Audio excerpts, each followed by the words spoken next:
I did not care for this movie at all. What? I love this movie. It was great. Well, let's agree to disagree.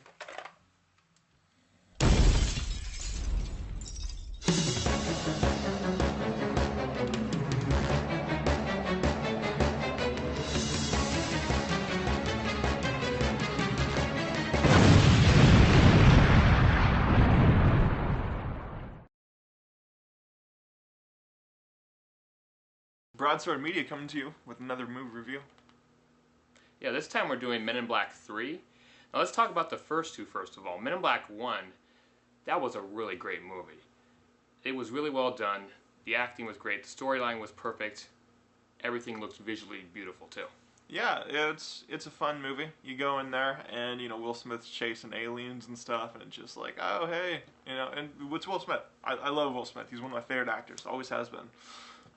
Yeah, and then Tom Lee Jones right by him. Terrific actor as well, and very good mentor for Will Smith's character for sure. And then we go to Men in Black 2.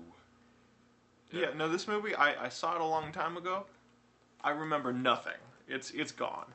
Yeah, and perhaps you're lucky you remember nothing from that movie, because most people did not like Men in Black 2.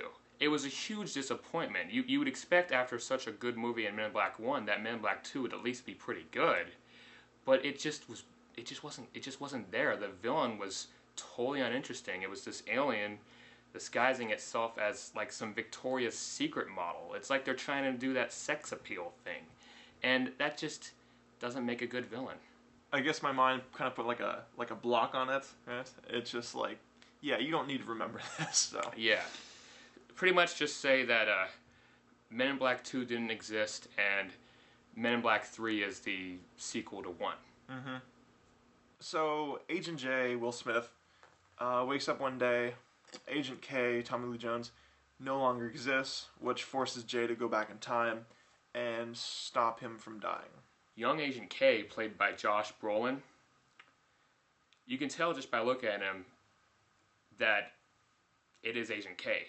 Has the look, has the same attitude. Josh Brolin did a terrific job playing a much younger version of Agent K, who was originally played by Tommy Lee Jones. I was really surprised that they were pretty much identical. It seemed like. So Boris the Animal, I actually liked the character. I thought the actor did a good job. He was interesting. The only problem was that. He left the film for like half an hour after the initial teaser session of the film, and then his character was generally underutilized. Yeah, I'd say Boris the Animal was definitely an interesting villain. Very, very smart yet arrogant villain. But yeah, I do agree. He wasn't in as much of the movie as, say, like the villain from the first movie or even the second one. At the beginning of the movie, it kind of was. It was okay. And then the problem is, like, once you get into the middle, it really just started to drag. And I was kind of almost like looking at my watch. I'm like, really? Is this what I'm watching? Right? And then the ending was a little kind of cliche. Reminded me a lot of the first movie's ending, right? Just with like slightly different. Yeah, the middle of the movie, I agree. It didn't really follow too much of the plot. But I actually found it funny and entertaining just to see it, and I felt like it was a pretty good way of showing Agent J just trying to adjust to a different time period where people weren't as accepting as one another. Yeah, but they've done this so many times before, right? They've the 70s thing has been what's it called? It's been played out. It's like people go back in the 70s and it's like, oh, this, a bunch of the stuff. And I think it's like another movie, Dark Shadows. I think it did something like that. Well, although I love this movie, I'm all dressed up for it and everything, there are a few things I didn't like about it.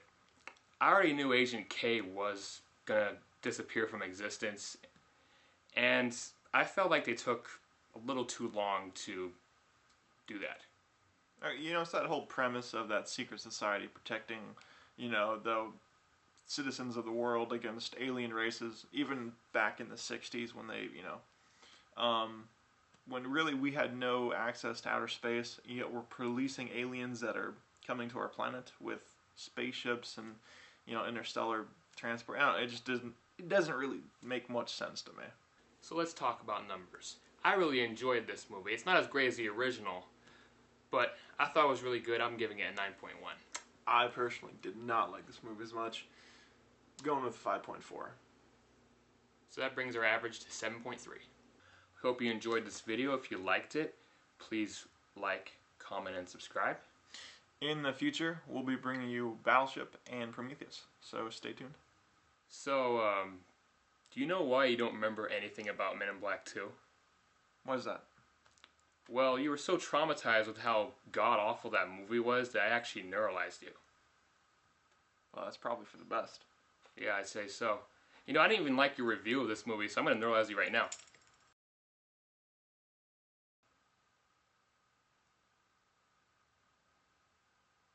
Whoa. What just happened?